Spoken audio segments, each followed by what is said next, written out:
Guys, welcome again my YouTube channel. आज की video बहुत टाइम बाद मैंने बनाई है क्योंकि बहुत सारे मेरा 9 मंथ चल रहा है, आपको पता है। और जो भी मेरी इनफर्टिलिटी की प्रेगनेंसी जर्नी थी वो सब मैं आपके साथ शेयर कर चुकी हूँ। इसके लिए आज हम बात करेंगे कि IUI जो कराते हैं उसके बाद सक्सेस रेट क्यों कम हो रहे हैं, क्या रीज़न ऐसे हैं जिससे IUI सक्सेसफुल नहीं हो रही है।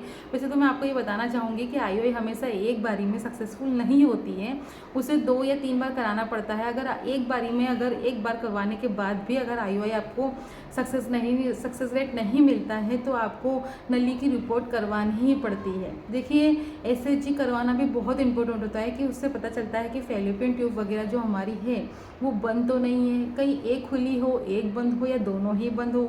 इसके लिए SHG करवाना बहुत ज़रूरी है। मैंने भी अपनी जो इनफर्टिलिटी जर्नी में ये सब चीज़ें करा चुकी है। इसके लिए मैं आपको यही सलाह देना चाहूँगी कि अगर आपको कोई डॉक्टर रिकमेंड कर रहे हैं तो आप भी IUI ज़रूर करवाइए। IUI सक्सेस नहीं होती है तो आप SHG रिपोर्ट ज़रूर करवाइए। चलिए अभी जान लेते हैं कि IUI के रेट क्यों गिरते जा रहे हैं, यानी क्यों सक्सेस नहीं हो रहा है IUI।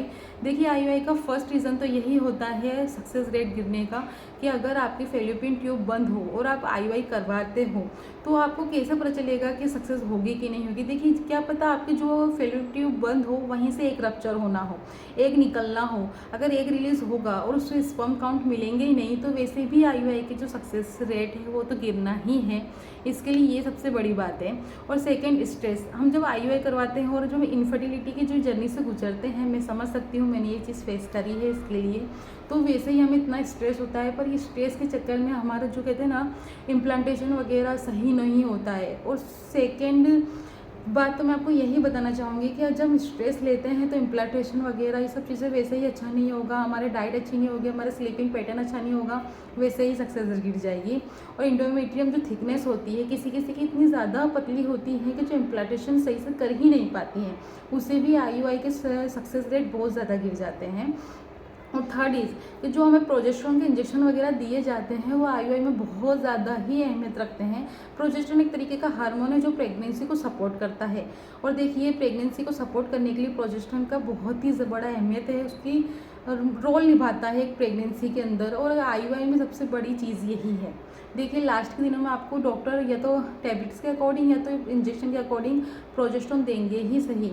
देखिए, और दूसरी बात मैं आपको यही बताना चाहूँगी, जब IUI आप करवा रहे हो तो आपको इतना माइंड सेटअप होना चाहिए कि आपको किन किन बातों का ध्यान रखना है। वज़न वगैरह नहीं उठाना है, अच्छी डाइट लेनी है, AMH चेक करवाना है कि आपकी एग क्वालिटी, एग की जो स्टडी होती है ना, जो फीमेल्स की स्टडी होती है फॉलिकल्स स्टडी, वो कराना भी बहुत ज़रूरी है। उनसे ही पता चलता है कि आपके एग कैसे रप्चर हो रहे हैं, या रप्चर हो रहे हैं कि नहीं हो रहे हैं, एग रिलीज़ हो रहा है कि नहीं हो रहा है। बहुत से रीज़न होते हैं देखिए IUI सक्सेस रेट के। और देखिए, IUI के जो नेचुरल कंसीव करने के लिए प्रेगनेंसी है के 2% चांस है तो IUI में वो 4% हो जाते हैं। इससे ज़्यादा IUI भी एक नेचुरल कंसीविंग प्रक्रिया ही है। ऐसा नहीं है कि ये IVF के तरीके से नहीं, ये एक लो कॉस्ट ट्रीटमेंट है और अच्छी ट्रीटमेंट है, क्योंकि मैंने ये करा चुकी है। इसके लिए मैं आपको इसको सलाह दूंगी। वैसे तो मेरा IUI जो रेट था वो गिर चुका था, यानी IUI मेरा फेल हो गया था। वो पता नहीं क्या रीज़न थे। हो सकता है कि उस टाइम पे हो सकता है कुछ छोटी मोटी प्रॉब्लम थी, क्योंकि मेरे हस्बैंड की भी थोड़ी तकलीफ़ें थी, उस वजह से भी मेरा IUI रेट गिर चुका होगा। और मैंने उसके बाद ही SHG करवाई थी। उसके बाद मैंने फर्स्ट प्रेगनेंसी कंसीव करी है और सेकंड प्रेगनेंसी भी उसके बाद ही कंसीव करी है। आप ज़रूर उसकी वीडियो देखिएगा, मैंने मेरी सारी अपडेट वीडियोस में दे रखी है। और इन दिनों मैं वीडियो में बहुत कम बना पा रही हूँ। प्लीज़ आपका सपोर्ट ज़रूर, सब्सक्राइब लाइक ज़रूर करिए मेरे चैनल को। Okay, bye.